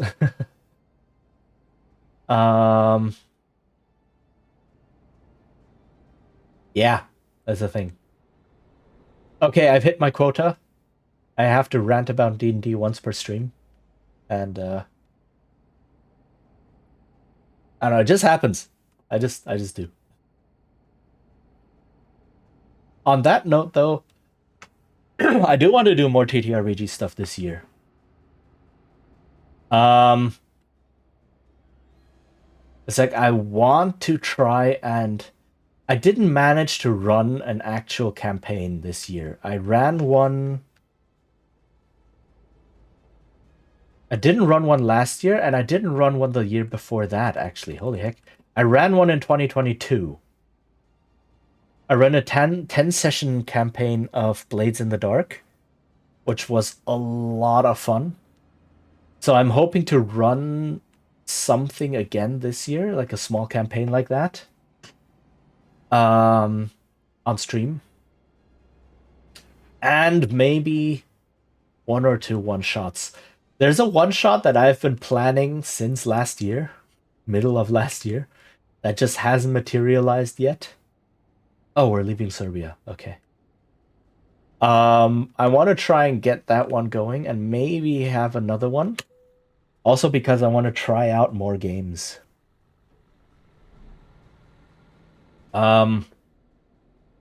Like there is some bigger games that I just haven't played yet that I definitely want to try, one of them being Savage Worlds. But also a lot of smaller games that people don't really know about, but that everyone who does know about them just raves about them. So there's this amazing game called Golden Sky Stories. Golden Sky Stories. There we go. Where you play a Henge yokai, so a small animal spirit, in an idyllic Japanese rural town, and all you do is just help the inhabitants of that town with their everyday problems. I probably should have gone to the gas station in Serbia. It would have been cheaper. Ah well. Right, that's all you do. And it's like you get rewarded for helping people and being nice to people and such. And it's like that sounds like such an amazing game. That sounds so good. And I really want to try it, and everyone who's played it just says it's an amazing game. So that is definitely one on the list. Where do I have to go? Over here. Could be fun for a one shot. Yeah, definitely. Like a lot of these games, you can just try them as a one shot.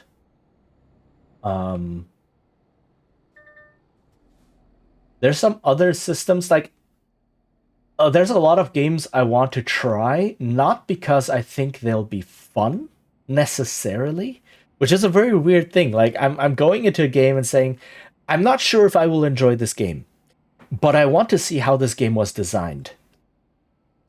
So this is me playing games as a game designer, and just saying I want to see why this game became big, and like what makes this game tick. My friend wants us to play Icon. Did you mention someone mentioned this game, and I had it confused with another game before. Icon. I don't actually know that game. I was thinking of when someone else mentioned it on my stream. I don't know. I forgot if it was you. Sorry if it was. If I forgot. Someone mentioned it, and I had it confused with a different game. So I don't actually know what Icon is. So yeah, so I haven't heard of that one. But like, there's a couple of OSR games I might want to try. Errant is one. Mausritter is another fun one that I might want to try. There's also things like All Flesh Must Be Eaten, which is pretty big. Like I've read some of the rules, and it's like these rules aren't really special. They don't feel very special. But I want to see how they tick, basically. Right? And I have to try at least one Powered by the Apocalypse game. Definitely have to. I have yet to play one. Like, I've read a whole bunch of Powered by the Apocalypse games. I have read a lot of the essays and game design articles that the designer of Apocalypse World wrote, E. Vincent Baker. So I understand the design of a Powered by the Apocalypse game very well. Probably, possibly better than some people have designed an actual Powered by the Apocalypse game, because a lot of the designs are bad.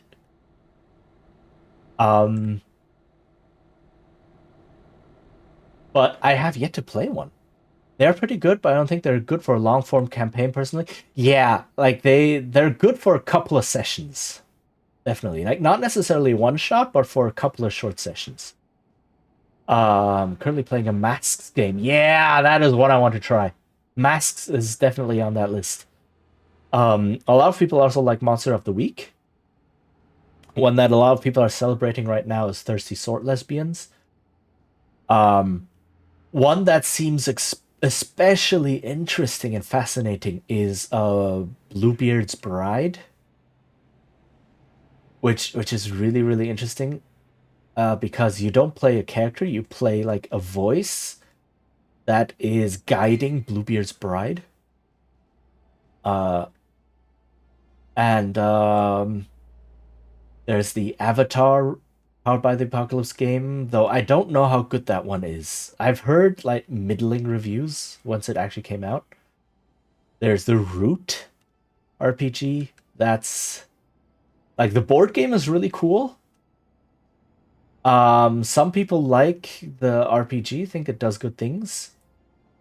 It's just some of the ideas seem a bit undercooked.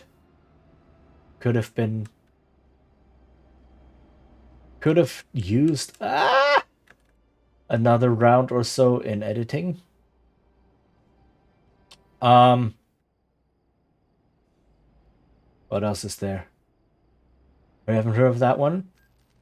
Yeah, there's a lot. So the thing is, Powered by the Apocalypse hit the indie scene like a bomb, because it was the big thing everyone wanted suddenly. Because like the timing was perfect. At that time, OSR wasn't really a thing yet, and a lot of the big games were very, very traditional overly board gamey, right? A lot of the big games were like that, and then suddenly out comes Apocalypse World, which has it as its goal genre emulation, narrative genre emulation, and really, really good mechanics that do exactly this. So a lot of people that played it were like, yeah, no, this does exactly what it says, and it's narrative, it's genre emulation, it does something completely different. And so a lot of people jumped onto the hype train and designed their own Powered by the Apocalypse games, except they took all the wrong lessons. They completely misunderstood what exactly makes Apocalypse World so great, and they latched onto the wrong things. So when you hear someone describe what actually is a Powered by the Apocalypse game, right? What are some of the core tenets? A lot of people will say, "Oh, it's the dice rolling system. You roll 2d6, you add a modifier, and then on a 6 below you get a bad result, on a 7 to 9 you get a mixed result, and a 10 plus you get a good result." It's like, no, that is irrelevant. That is not a core part of Powered by the Apocalypse. A core part of Powered by the Apocalypse is the moves. In fact, that is the core part. The moves. So how the game system works is instead of having things like skill lists or special abilities or things like that, the main component of the game is the moves. So certain mechanically relevant actions are coded into moves, and every move has a trigger and outcomes, results, right? And this is vital, right? And note a move has a trigger, right? I think I need to. Do I need to? Yeah. Right. So those things are called triggers because essentially a move is written like when this thing happens in the fiction, this move gets triggered, right? And Apocalypse World used the whole okay, when this thing happens in the fiction, roll 2 dice, roll 2d6 at your modifier. And then when the dice show this result, this thing happens. When the dice roll those results, that thing happens, and so on. And the thing that happens is narrative prompts. So it's kind of like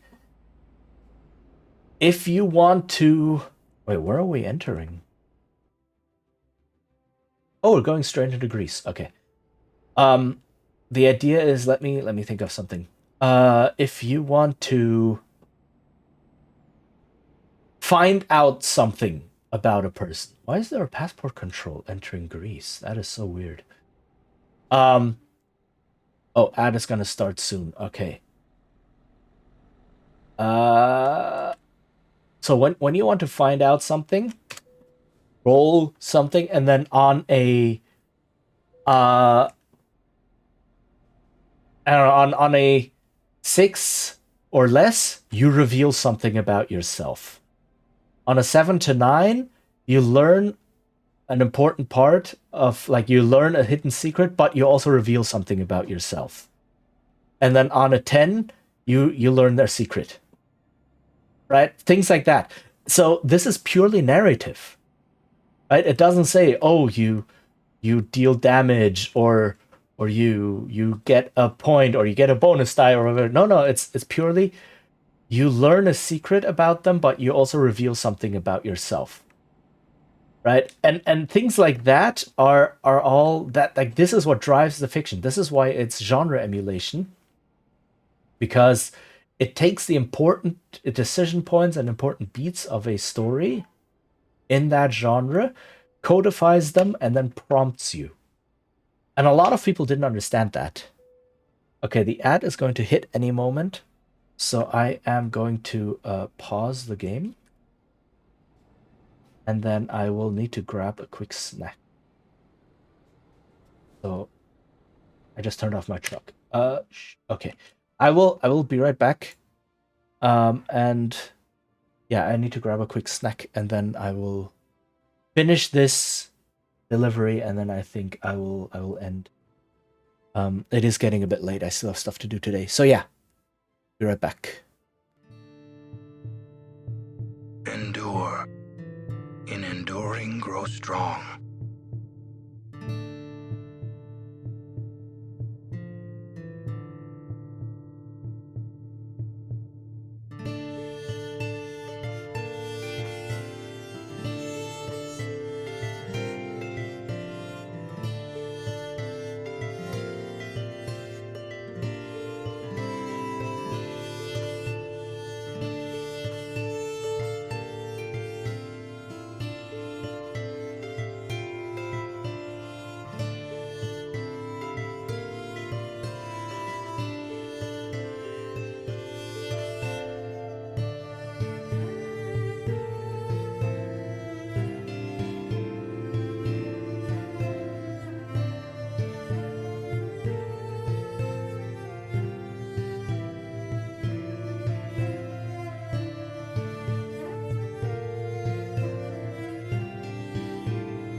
Okay, back.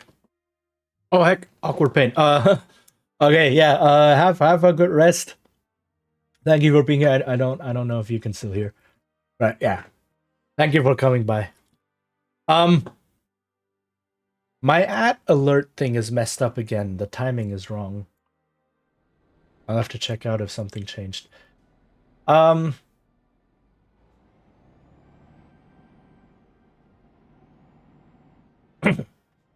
Okay, but yeah, I am.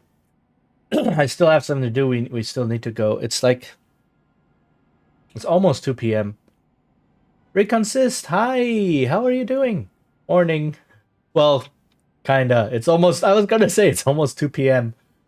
Um.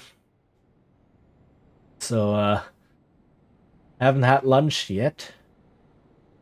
I didn't read that fast enough. So once I'm done with this delivery, I will end. My largest morning when I'm awake. I mean, fair.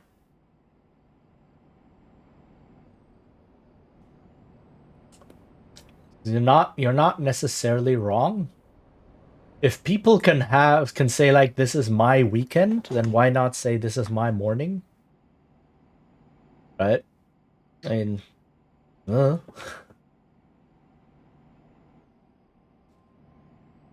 because I can say good night and go to sleep anytime. That's very impressive. But yeah. But yeah, how are you doing? Happy New Year. I hope the new year has treated you well so far. We're already 6 days in. Well, I'm 6 days in. Happy New Year. Yes.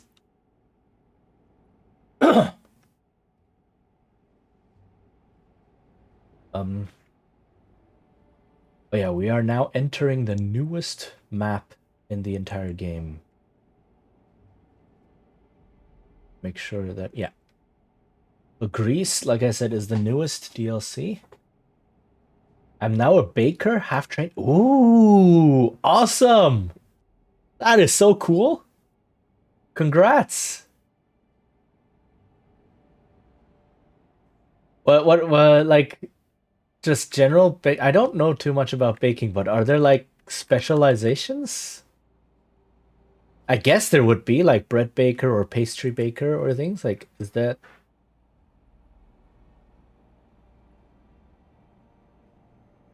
something? But nice, nice, nice. So you can now work at like what at a bakery or at food places? In my perspective, not really. Or I'm not that professional yet. Ah, okay, fair. I don't know much about baking. Um, but every time I find out there is a field of something, I always expect there to be like a bajillion specialties and sub disciplines that people can learn a lot in because a lot of fields are surprisingly well by now no longer surprisingly, but a lot of fields are deep, really, really deep.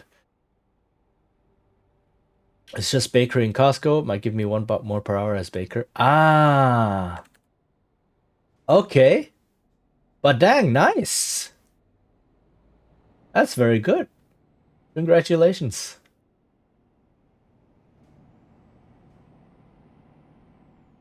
I hope you will.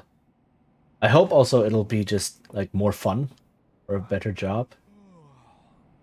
Just follow their formula. That's it. Fair. I mean, Costco is a big chain, so everything has to be standardized.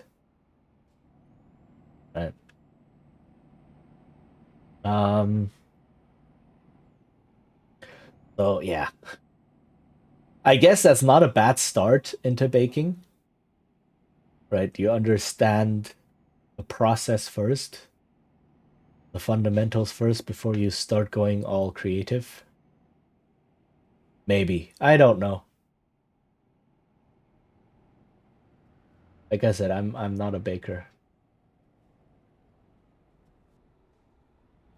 The the best thing I've baked is a meat pie for a Christmas, like, I don't even know, 5 years ago, something like that. Good thing is, I like the smell of sugar, butter, and flour. Oh, yeah, yeah, yeah, yeah, yeah, yeah, yeah, yeah, yeah. Yes. Like, yeah, that's the best thing. You are so right. That is the best thing. Just the smell of freshly baked stuff and the ingredients themselves, like the smell of dough and such. Oh, so good. Yeah. Yeah. Oh, I envy you. Dang. That is so good.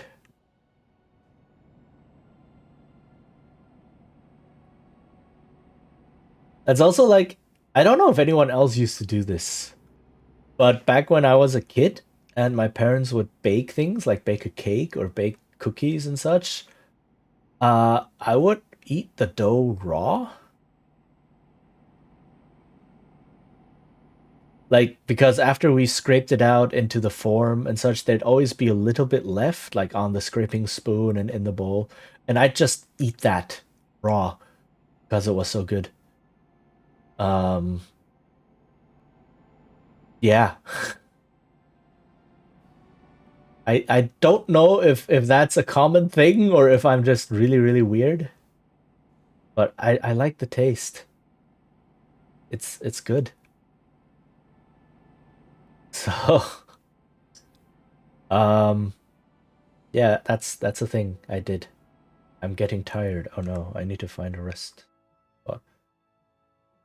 Actually, I think I can still deliver this. There is no rest spot.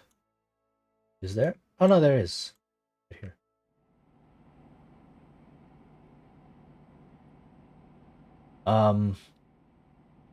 I need to bake more. I used to every now and then.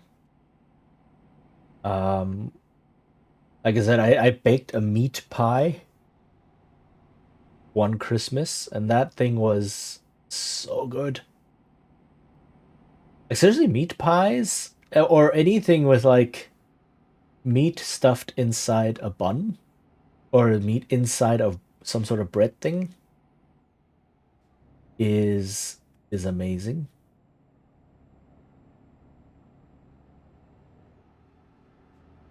Baozi, yes, that thing as well. I love those. The what do you call them? There's buns, like pork buns or so. Um, but yeah, I had British meat pie at some point. I think it was also during a Christmas dinner. I was visiting my brother in England.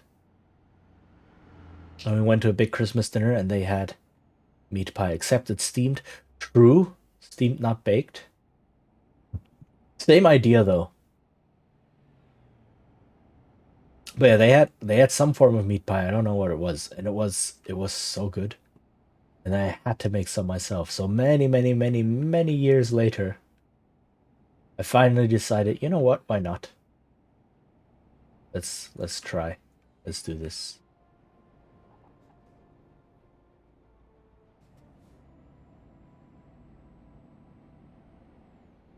And it turned out amazing. Ow.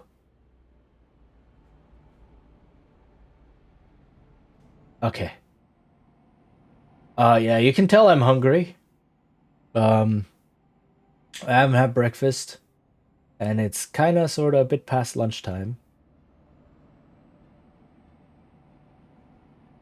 Um, but I'm almost done with this delivery. So we got this. We got this. Yeah, this is like actual long distance deliveries in this game can take a lot of real time to do. Okay.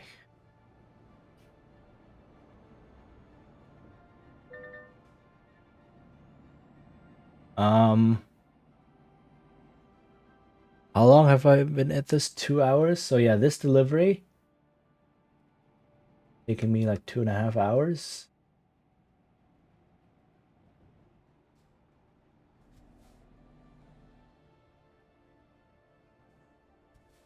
Oh, come on. Why can I not rest here?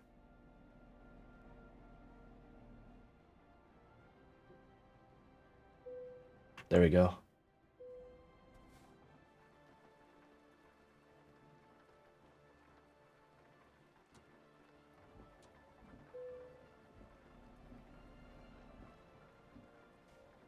Air pressure too low. What?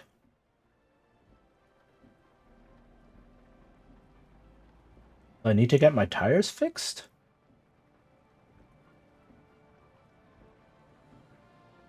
Huh.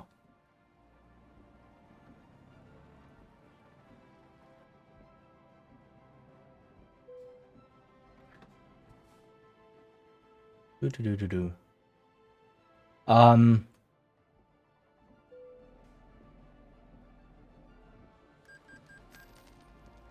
All right. But yeah, we're almost there. And then I will have to end stream. Um. Go grab food. And there's other stuff I need to do. And then I need to teach tonight. Hey. I mean, I enjoy teaching. It's also why I stream. There's a reason my stream has the tag educational. Because I enjoy talking about things and learning about things. So we do a little educational stuff on this stream occasionally.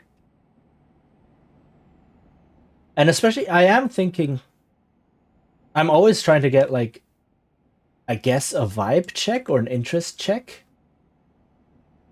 I did say that this year I have a plan of doing like learning languages or relearning languages and like trying a new method of learning them. I don't know if there's interest in me streaming that, or at least streaming it a bit, showing how I learn languages and so on. Like I can imagine that content would be extremely niche. So I'm never sure. It's also like you don't see a lot of people doing things like that. Sure, you see people do like Duolingo streams. Huge streamers like Hololive streamers and such also doing Duolingo streams and such. But Duolingo bad. So I'm just interested in seeing if like just language learning streams would be a thing. People might be interested in them or so. Because then I can consider doing some of them. And also, I like my method of learning languages is probably going to be very different because I am a linguist. So the way I approach languages is probably very different as well. Tried to learn French before, did not turn out well. Oh, hold on. Steam is blinking. What is happening? Oh, nice. Okay, I just saw that the Steam message. Okay, I hope it wasn't because of a bad teacher, because bad teachers can be extremely demotivating. Or on the other hand, maybe it was because of a bad teacher, and that means you can still try, just with a different method. Do I get off? I get off.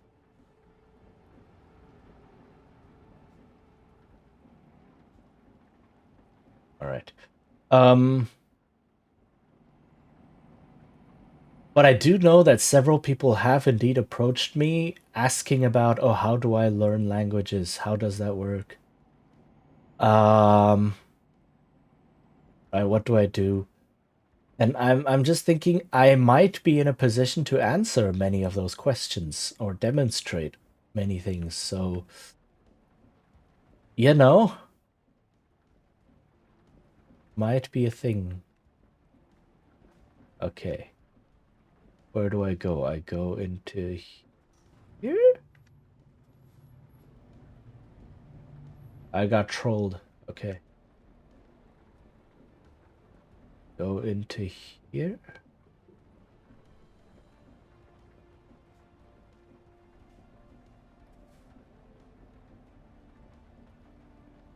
Don't tell me it's inside. They included inside parking now, where you have to deliver. Oh no, it's inside, isn't it? Okay, this one's simple. I had one where there was a parking, like a drop-off point inside a hall that was around a corner for an overlong trailer. Like, how do you do that? Okay. Mixed facts with teacher was not one of them. Sorry. That's okay. Yay! Whoa, that was a lot of XP. Okay. So like I said, and with that, I have who's in Greece. Whoops. One city done. I need to deliver to or from all 15 cities. That's the task. And one of them is done. Good. Oh yeah, like I said, I need to end for now. Let me switch back over to here.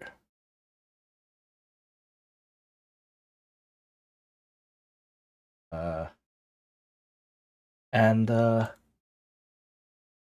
yeah. Good night. It's not yet night. Oh my goodness, you just woke up and now you're going back to sleep. I need to eat lunch. I needs the food. Okay, let's check who is on. Let's check who is rated.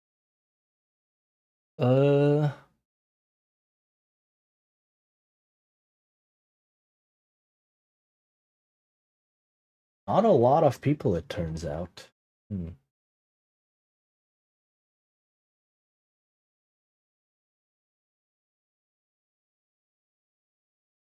Let's go say hi to let's see who's on.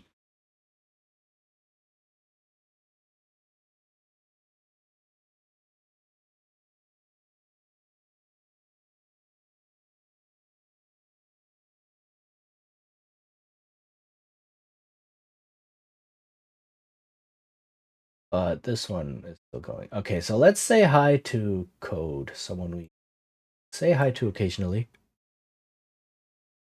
Code, really cool, chill streamer, does a lot of retro games and is currently playing Mega Man Powered Up. So a very different game. But yeah, let's say hi to Code. Code channel, there we go. Okay. Well, there were a lot of you here today. Thank you. Yeah, thank you all for being here. Thank you for the raids. Very much appreciated. Thank you for the follows. Also very much appreciated. It's nice to see everyone again. First stream of the new year.